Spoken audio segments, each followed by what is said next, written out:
somewhere beneath 2 miles of ice, a world has been waiting. Not ruins, not artifacts, not the wreckage of something built, something older than that. In 2025, a team of researchers from Durham University pointed a satellite at the Antarctic ice sheet, and what came back wasn't what anyone expected. The radar signal passed through 2 kilometers of frozen surface and returned with images of a landscape that hasn't seen sunlight in 34 million years. Rivers, valleys, ancient canyons carved by water that flowed when this continent was still warm. A world that existed before the ice came and was swallowed whole. For decades, scientists assumed the land beneath Antarctica's ice sheet was relatively flat, scoured clean by glacial pressure. They were wrong.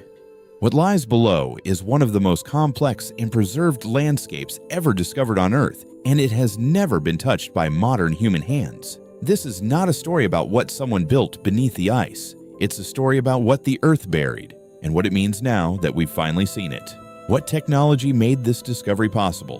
What exactly did the satellite reveal? And why are geologists saying this changes everything we thought we knew about our planet's climate history? And possibly its future. For most of human history, Antarctica was simply the end of the world. A continent larger than Europe, buried under an ice sheet that in some places reaches 4 kilometers thick. Explorers who reached it in the early 20th century could only describe what they saw on the surface. A featureless white expanse.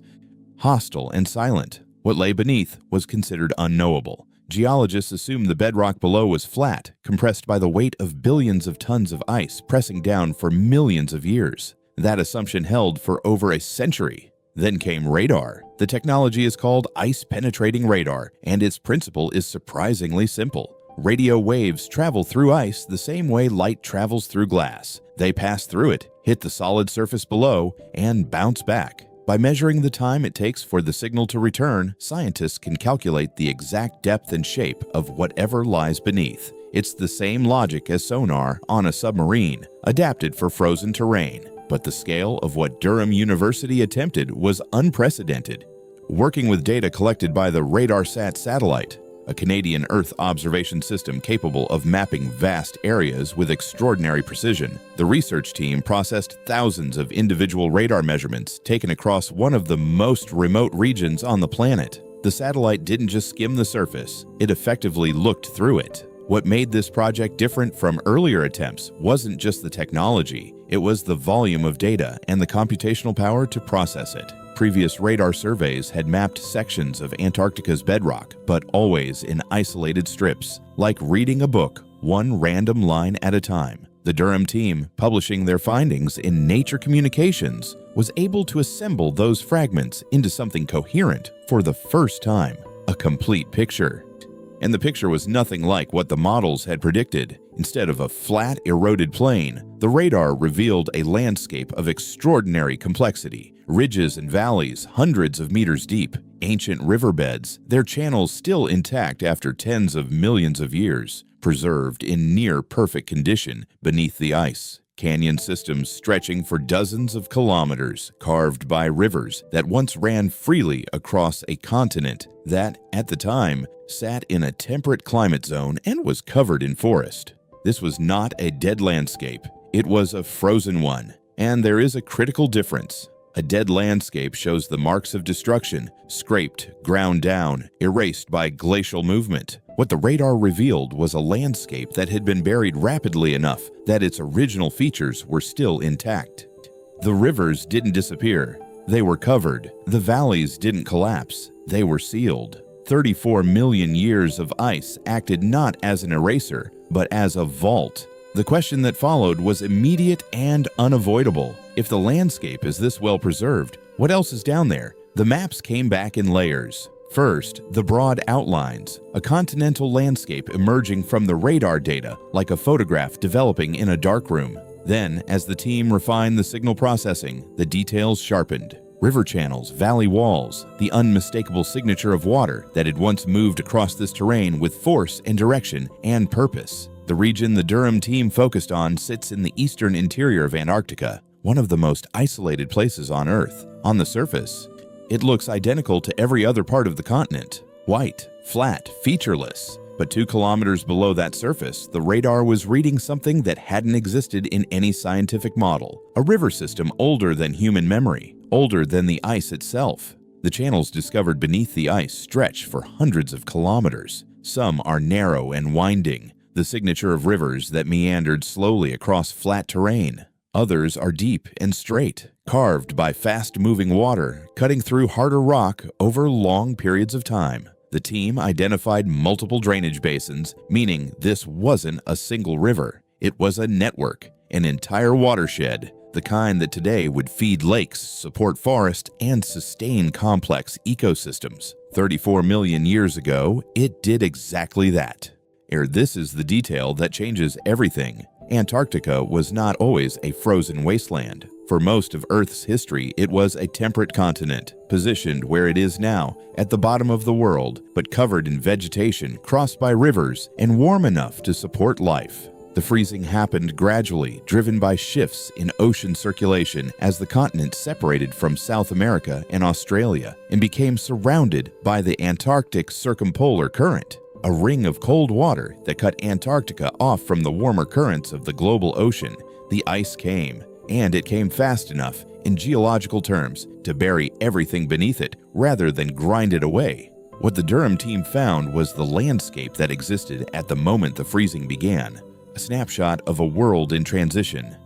And that snapshot is scientifically extraordinary for one specific reason. It allows researchers to reconstruct, with unprecedented precision, exactly what Antarctica looked like before the Ice Age that has lasted 34 million years and shows no sign of ending. That reconstruction isn't just historical curiosity. It is directly relevant to the climate crisis unfolding right now.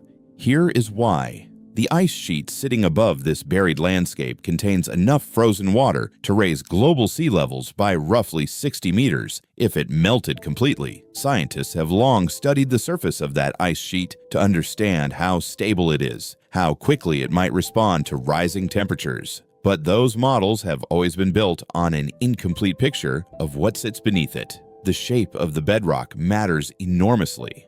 Deep valleys channel meltwater. River systems create pathways for ice to slide toward the ocean. The topography of the land beneath the ice determines how the ice above it moves, how it responds to warming, and how quickly it can collapse. Without an accurate map of that topography, every prediction about Antarctic ice loss carries a significant margin of error. The Durham team's discovery dramatically reduces that margin.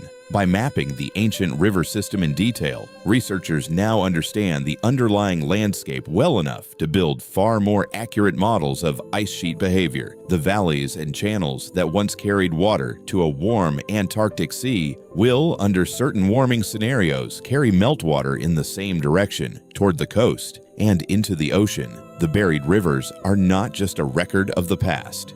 They are a map of a possible future, but the implications don't stop at climate science, because what the radar revealed raised a question that no official report has fully answered, and that sits quietly at the edge of everything the Durham team published. If this landscape was preserved intact for 34 million years, sealed rather than destroyed, then the conditions that preserved it applied to everything that existed on that landscape when the ice arrived: the rivers, the valleys, the soil. Whatever lived there. 34 million years is deep time.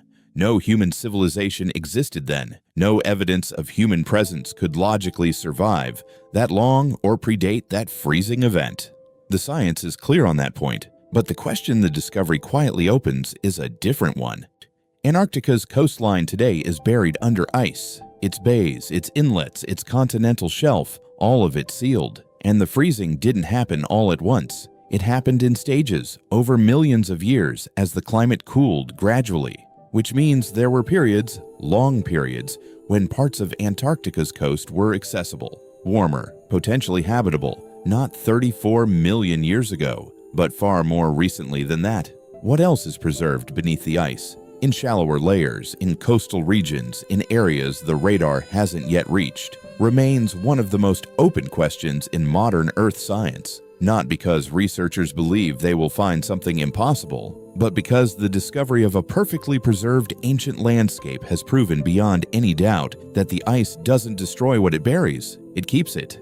exactly as it was. There is a particular kind of silence that comes with scale, not the silence of an empty room or a quiet street at night. The silence of something so large, so old, and so completely beyond ordinary human experience that the mind has no framework to hold it. Standing at the edge of the Antarctic ice sheet, looking out at a surface that extends beyond the horizon in every direction, that silence is physical. You feel it in your chest. 2 kilometers below your feet, rivers are waiting. They have been waiting for 34 million years. What the Durham University team accomplished with their radar survey was not simply a technical achievement, though the technical achievement was remarkable. What they accomplished was an act of recovery. They reached through 2 kilometers of frozen time and pulled back something that should, by any ordinary measure, have been gone forever: a landscape, a drainage system, the bones of a continent that once looked nothing like it does today. And they did it without disturbing a single grain of that ancient soil. That matters, because what science is learning, slowly through discoveries like this one, is that the Earth is a far more careful keeper of its own history than we ever gave it credit for. We assumed the ice erased. We were wrong. The ice preserves. It locks. It seals things away with a precision that no human archive has ever matched, and holds them across timescales that make the entirety of recorded human history look like a single afternoon.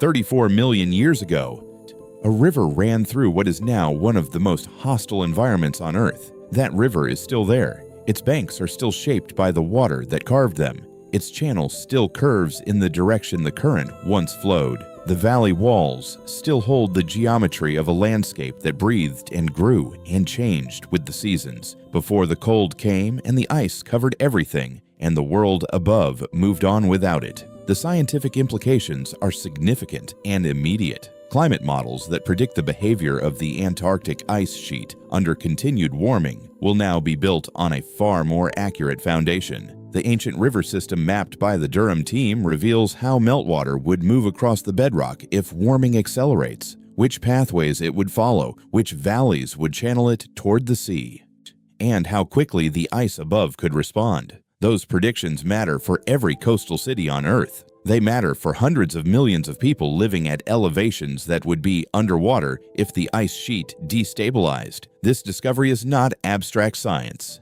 It is one of the most practically important pieces of geographic information produced in the last decade. But beyond the models, beyond the projections, beyond the immediate applications to climate science, there is something else this discovery leaves behind. Something quieter, a question that doesn't have an answer yet and may not have one for a long time. The ice keeps what it buries. The radar reached 2 kilometers down and found a world intact, but the radar hasn't covered everything. Vast stretches of Antarctica's coastal regions remain unmapped at this resolution.